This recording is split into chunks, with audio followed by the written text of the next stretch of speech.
تو جیسے نور کی ضد ہے ظلمت. بھائی اب جو تھا جملے سنتے جاؤ, لیکن اب تو ثابت ہے انسانی تک میں آیا ہوں. نور کی ضد ہے ظلمت, ظلمت کی ضد ہے نور, دن کی ضد ہے رات, رات کی ضد ہے دن.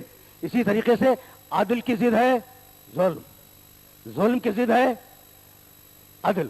عدل اور ظلم کی تعریف معلوم ہے؟ عدل بھائی توجہ رکھنا, وضع الشیء فی محلہ, چیز کو اس کی صحیح جگہ پہ رکھنا یہ عدل ہے, اور چیز کو غلط جگہ پہ رکھنا یہ ظلم ہے. بھائی کوئی مقام صحیح ہو اس تک اسے پہنچا دو یہ عدل ہے. تو کسی کو بٹھلانے سے پہلے دیکھ بھی تو لیا کرو.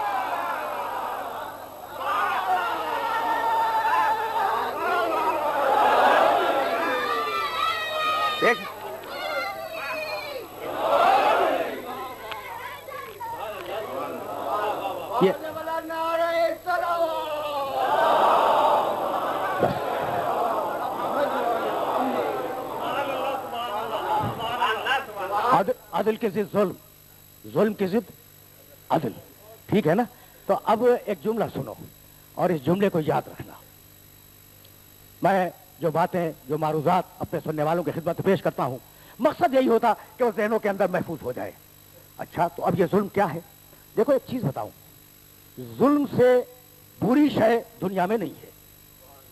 یہ جو میں کہہ رہا ہوں اسے یاد رکھنا, ظلم سے بری شے دنیا میں ہے ہی نہیں. ایک ہے عنوان اولی, یہ فقہ کی بات آ گئی ہے درمیان میں تو اس بات کو بھی سنتے جاؤ, نوجوان دوست یاد رکھیں. عنوان اولی, عنوان ثانوی. اولی اور ثانوی تو جانتے ہو نا, پہلا اور دوسرا. عنوان اولی یہ ہے کہ سور کا گوشت حرام ہے, شراب حرام ہے, یہ عنوان اولی ہے. پہلا اور بنیادی حکم سور کا گوشت حرام, شراب حرام. لیکن اگر 3 وقت کا فاقہ ہو تو بقدر ضرورت حلال, یہ عنوان ثانوی ہے.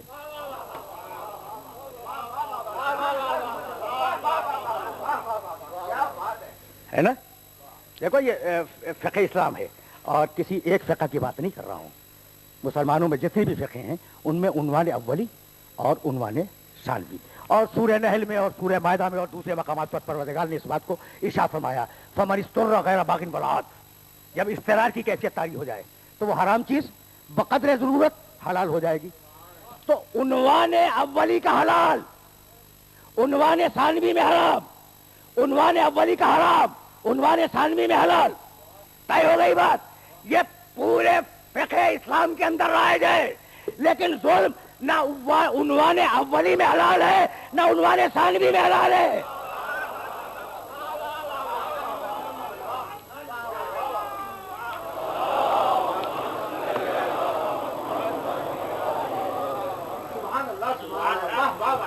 بھائی سنتے جاؤ, سنتے جاؤ, اس لیے کہ بہت نازک مرحلہ فکر ہے جہاں سننے والوں کو لے کے آ گیا. تو ظالم دنیا کی بدترین مخلوق, ظلم نہ پہلے درجے میں حکم کے جائز ہے نہ حکم کے دوسرے درجے میں جائز ہے.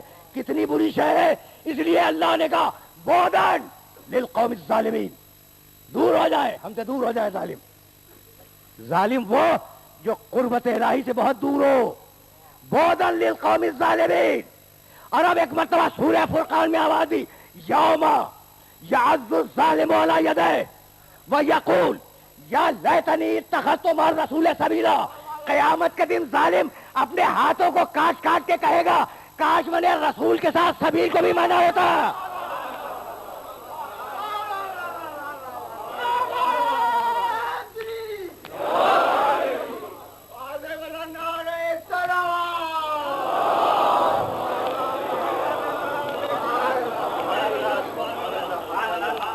یہ آیہ مبارکہ سورہ فرقان 25واں سورہ ہے قرآن مجید کا, اور اس سورہ کی آیہ مبارکہ میں نے تمہیں ہدیہ کی. اس آیہ مبارکہ کو ذہن میں محفوظ رکھو گے. یوم یعض الظالم علی یدیہ ویقول یا لیتنی اتخذت مع الرسول سبیلا. قیامت کے دن ایک ظالم اپنے دونوں ہاتھوں کو ندامت اور پشیمانی سے کاٹ کاٹ کے کہے گا کاش میں نے رسول کے ساتھ سبیل کو بھی تھاما ہوتا. تو تنہا رسول پہ ایمان کافی نہیں ہے, جب تک سبیل پہ بھی ایمان نہ ہو. اب تمہیں حق ہے یہ پوچھنے کا کہ وہ سبیل کیا ہے جس پر رسول کے ساتھ ایمان لانا ہے. اسی سورہ فرقان میں آواز دی, قل ما اسألکم علیہ من اجر الا من شاء ان یتخذ الی ربہ سبیلا. حبیب کہہ دے مجھے رسالت کی اجرت نہیں چاہیے, اگر دینی ہے تو سبیل کا دامن تھام لو.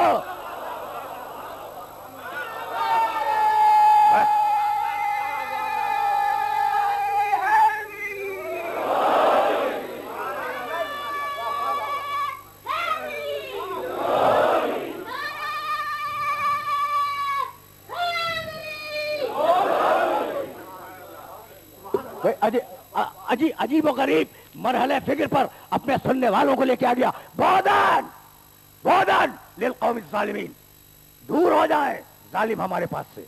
تو ظالم وہ, بھائی جملے کو الٹ دینا, ظالم وہ جو اللہ سے دور ہو, اور عادل وہ جو اللہ سے قریب ہو.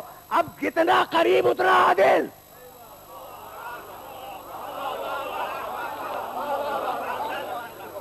میں نے اپنے سننے والوں تک آج کا میسج پہنچا دیا. اب جتنا قریب اتنا عادل, اور جتنا عادل اتنا معصوم.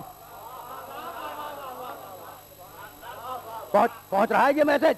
بھائی جتنا قریب اتنا عادل, اور جتنا عادل اتنا معصوم. کوئی نہیں ملا مقام قرب الہی میں, بس ایک نظر آیا جسے اللہ نے اٹھا کر کعبہ قوسین پہ بٹھا دیا.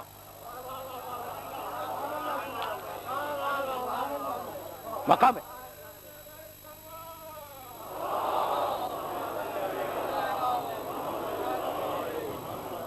بھائی فکر کو اس مقام سے بہت آہستہ آہستہ آگے جانا ہے, اور تم میرے ساتھ چلتے رہنا. دیکھو مقام قرب الہی پر بس ایک ہے, ایک سے زیادہ نہیں ہے. فکان کعبہ قوسین او ادنا, وہ ایک کمان کے فاصلے پہ آیا یا اس سے زیادہ قریب. بھائی رکے رہنا. اب تمہیں ایک دوسرے رخ سے ایک جملہ ہدیہ کرنا چاہ رہا ہوں. نہیں معلوم کتنا قریب. دیکھو کیا اللہ کو ایگزیکٹ ڈسٹینس, پورا فاصلہ محمد میں اور اپنے آپ میں معلوم نہیں تھا؟ فکان قاب قوسین, وہ ایک کمان کی صورت میں آیا, ٹھیک ہے نا, او ادنا یا اس سے زیادہ قریب. یہی تو کمال ہے کہ جس طریقے الذی لیسا لصفتہ حد محدود, جس طریقے سے علی کا جملہ ہے نجم البلاغہ میں, جس طریقے سے اللہ کی صفاتوں کی حد نہیں ہے. جملہ سننا, بسم اللہ الرحمن الرحیم. کتنا رحمان نہیں معلوم, کتنا رحمان نہیں معلوم, کتنا رحیم نہیں معلوم. وہ مقام توحید ہے بھائی, توجہ رہے. اور اب مقام نبوت کتنا قریب نہیں معلوم. اور اب میرے رسول نے آواز دی, ضربت علی یوم الخندق افضل من عبادت الثقلین. کتنی افضل نہیں معلوم.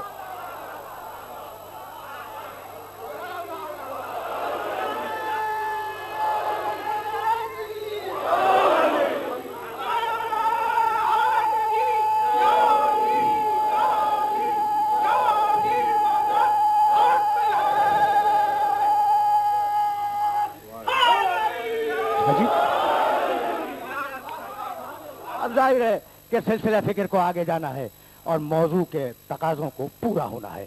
تو اب دیکھو, ان اللہ یامر بالعدل, رکے رہنا, اللہ تمہیں عدل کا حکم دیتا ہے, والاحسان, اور تمہیں یہ عدل سے بلند منزل ہے, تمہیں احسان کا حکم دیتا ہے. اگر بدلے میں بدلہ دے دو عدل ہے, اگر بڑھ کے نیکی کرو احسان ہے. یہ جملہ یاد رکھنا, یہ جملہ اس لیے کہہ رہا ہوں کہ اسے اپنے ذہنوں میں محفوظ کرو. بدلے میں بدلہ دو, عطا کے بدلے میں عطا عدل ہے. بڑھ کے نیکی کر دو احسان ہے. تمہارا معاشرہ تو بدلے کا معاشرہ ہے, وہ ہمارے یہاں تعزیت میں نہیں آئے تو ہم اس کے یہاں تعزیت میں کیوں جائیں؟ انہوں نے ہمیں سلام نہیں کیا تو ہم انہیں سلام کیوں کریں؟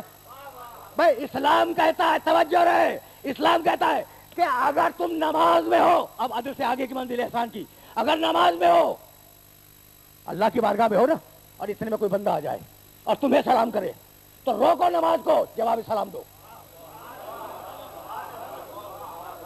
کمال، اس کا نام ہے عدل، شریعت کا عدل، کہ ایک طرف بندہ اللہ سے جڑا رہے، دوسرے طرف وہی بندہ دوسرے بندوں سے جڑا رہے. اسلام عدل کا معاشرہ ہے، اسلام احسان کا معاشرہ ہے، اسلام نیکی کا معاشرہ ہے. بھائی دیکھ رہے ہو، سلام کرنے والا اور جواب سلام دینے والا، جاؤ دیکھو روایتوں میں، اور میں متفق بین الفریقین روایت ہدیہ کر رہا ہوں. سلام کرنے والا، جواب سلام دینے والا. سلام کرنے والا پہلے جائے گا، جواب سلام دینے والا بعد میں جنت میں جائے گا. جبکہ تمہیں معلوم ہے اور بتلانے کی کوئی ضرورت نہیں ہے کہ سلام کرنا مستحب ہے، جواب دینا واجب ہے. مستحب والا پہلے جائے گا، واجب والا بعد میں جائے گا.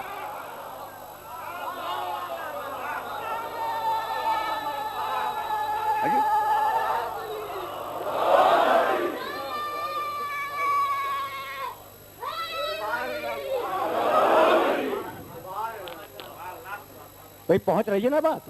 تو اب احسان یاد رکھو گے. احسان کے معنی ابتدا میں سبقت کرنا، احسان کے معنی پہل کرنا، بغیر استحقاق کے دینا، یہ احسان ہے. بھائی اگر یہ سمجھ گئے ہو تو ایک جملہ یاد رکھو، اگر قرآن میں حکم آ گیا کہ رسول کی مدد کرو تو نزول آیت کے بعد حکم پر عمل کرنا اطاعت ہے، آیت کے نزول کے بعد انکار کرنا بغاوت ہے، اور نزول آیت سے پہلے اگر کوئی مدد کر دے تو احسان ہے. فاطمة الزهراء فاطمة الزهراء صلى الله عليك